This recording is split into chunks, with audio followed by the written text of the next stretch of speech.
Matthew chapter 17. 6 days later, Jesus took with him Peter and James and John his brother, and led them up on a high mountain by themselves. And he was transfigured before them, and his face shone like the sun, and his garments became as white as light. And behold, Moses and Elijah appeared to them, talking with him. Peter said to Jesus, "Lord, it is good for us to be here. If you wish, I will make 3 tabernacles here, one for you, and one for Moses, and one for Elijah." While he was still speaking, a bright cloud overshadowed them, and behold, a voice out of the cloud said, "This is my beloved Son, with whom I am well pleased. Listen to him." When the disciples heard this, they fell face down to the ground and were terrified. And Jesus came to them and touched them and said, "Get up, and do not be afraid." And lifting up their eyes, they saw no one except Jesus himself alone. As they were coming down from the mountain, Jesus commanded them, saying, "Tell the vision to no one until the Son of Man has risen from the dead." And his disciples asked him, "Why then do the scribes say that Elijah must come first?" And he answered and said, "Elijah is coming and will restore all things.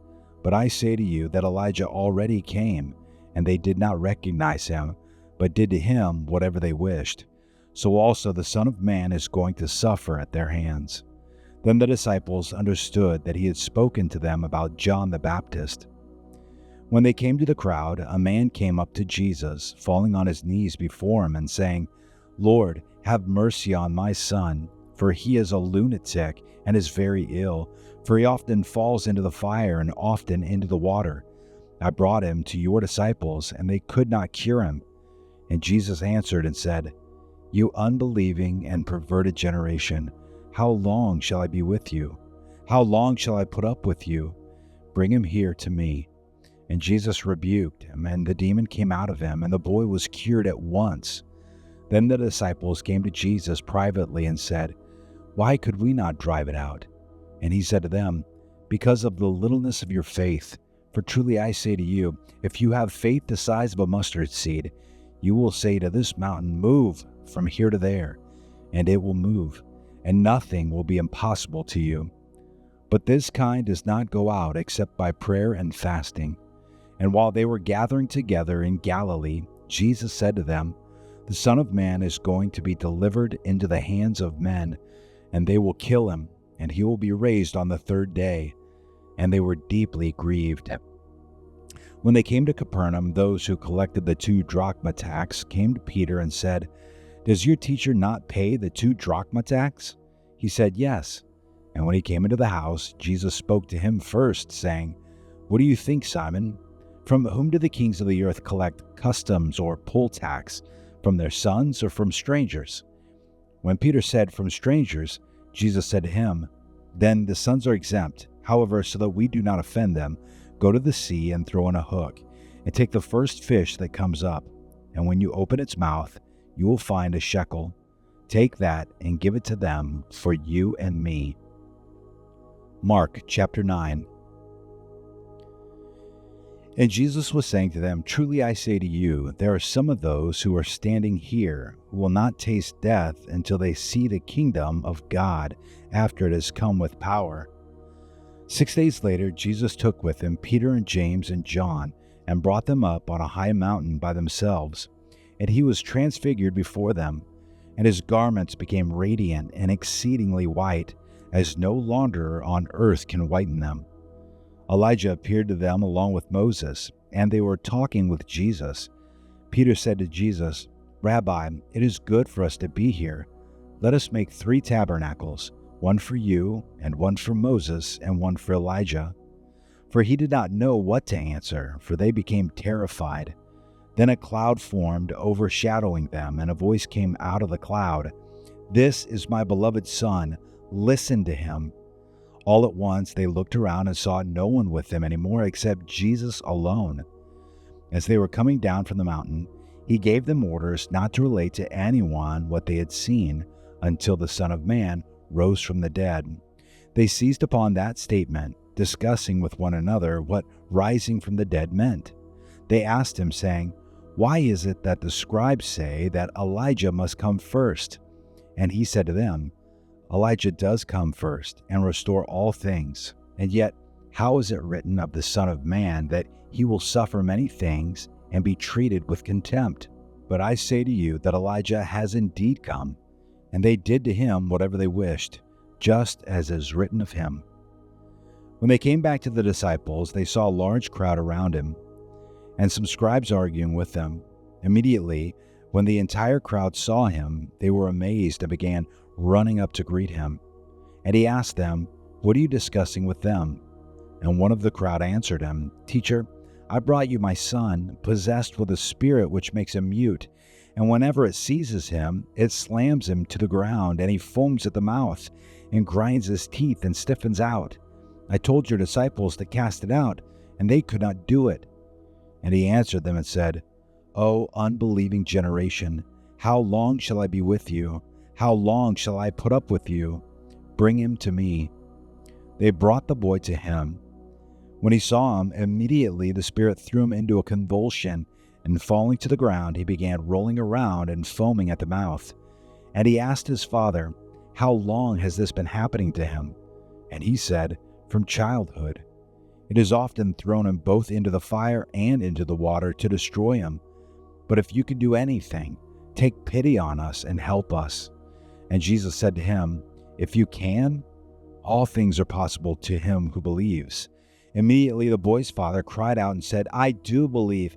Help my unbelief." When Jesus saw that a crowd was rapidly gathering, he rebuked the unclean spirit, saying to it, "You deaf and mute spirit, I command you, come out of him and do not enter him again." After crying out and throwing him into terrible convulsions, it came out, and the boy became so much like a corpse that most of them said, "He is dead." But Jesus took him by the hand and raised him, and he got up.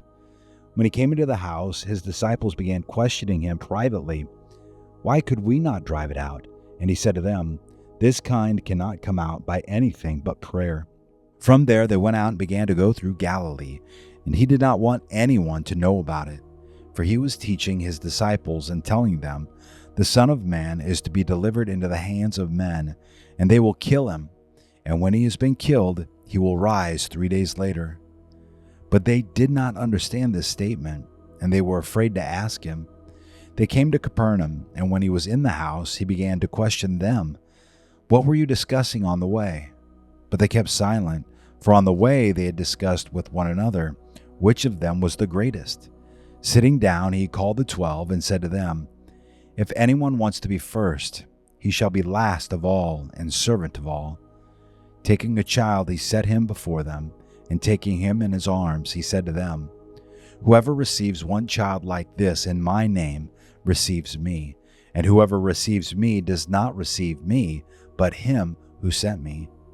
John said to him, "Teacher, we saw someone casting out demons in your name, and we tried to prevent him, because he was not following us."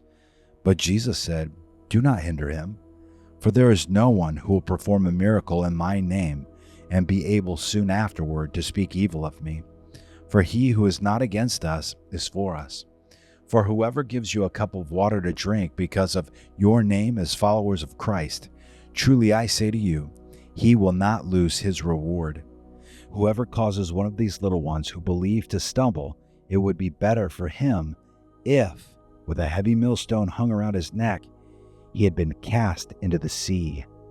If your hand causes you to stumble, cut it off. It is better for you to enter life crippled than having your 2 hands to go into hell, into the unquenchable fire, where their worm does not die and the fire is not quenched. If your foot causes you to stumble, cut it off. It is better for you to enter life lame than having your 2 feet to be cast into hell, where their worm does not die and the fire is not quenched. If your eye causes you to stumble, throw it out. It is better for you to enter the kingdom of God with 1 eye than having 2 eyes to be cast into hell, where their worm does not die and the fire is not quenched. For everyone will be salted with fire. Salt is good, but if the salt becomes unsalty, with what will you make it salty again? Have salt in yourselves and be at peace with one another. Luke chapter 9, verses 28 through 62. Some 8 days after these sayings, he took along Peter and John and James and went up on the mountain to pray. And while he was praying, the appearance of his face became different, and his clothing became white and gleaming. And behold, 2 men were talking with him, and they were Moses and Elijah, who, appearing in glory, were speaking of his departure, which he was about to accomplish at Jerusalem. Now Peter and his companions had been overcome with sleep, but when they were fully awake, they saw his glory, and the 2 men standing with him. And as these were leaving him, Peter said to Jesus, "Master, it is good for us to be here. Let us make 3 tabernacles, one for you, and one for Moses, and one for Elijah," not realizing what he was saying. While he was saying this, a cloud formed and began to overshadow them, and they were afraid as they entered the cloud. Then a voice came out of the cloud saying, "This is my Son, my chosen one. Listen to him." And when the voice had spoken, Jesus was found alone, and they kept silent and reported to no one in those days any of the things which they had seen. On the next day, when they came down from the mountain, a large crowd met him. And a man from the crowd shouted, saying, "Teacher, I beg you to look at my son, for he is my only boy, and his spirit seizes him, and he suddenly screams, and it throws him into a convulsion, with foaming at the mouth, and only with difficulty does it leave him, mauling him as it leaves. I begged your disciples to cast it out, and they could not." And Jesus answered and said, "You unbelieving and perverted generation, how long shall I be with you and put up with you? Bring your son here." While he was still approaching, the demon slammed him to the ground and threw him into a convulsion. But Jesus rebuked the unclean spirit and healed the boy and gave him back to his father. And they were all amazed at the greatness of God. But while everyone was marveling at all that he was doing, he said to his disciples, "Let these words sink into your ears, for the Son of Man is going to be delivered into the hands of men." But they did not understand this statement, and it was concealed from them so that they would not perceive it, and they were afraid to ask him about this statement. An argument started among them as to which of them might be the greatest. But Jesus, knowing what they were thinking in their heart, took a child and stood him by his side and said to them, "Whoever receives this child in my name receives me, and whoever receives me receives him who sent me. For the one who is least among all of you, this is the one who is great." John answered and said, "Master, we saw someone casting out demons in your name, and we tried to prevent him because he does not follow along with us." But Jesus said to him, "Do not hinder him, for he who is not against you is for you." When the days were approaching for his ascension, he was determined to go to Jerusalem, and he sent messengers on ahead of him. And they went and entered a village of the Samaritans to make arrangements for him. But they did not receive him because he was traveling toward Jerusalem. When his disciples, James and John, saw this, they said, "Lord, do you want us to command fire to come down from heaven and consume them?" But he turned and rebuked them and said, "You do not know what kind of spirit you are of. For the Son of Man did not come to destroy men's lives, but to save them." And they went on to another village. As they were going along the road, someone said to him, "I will follow you wherever you go."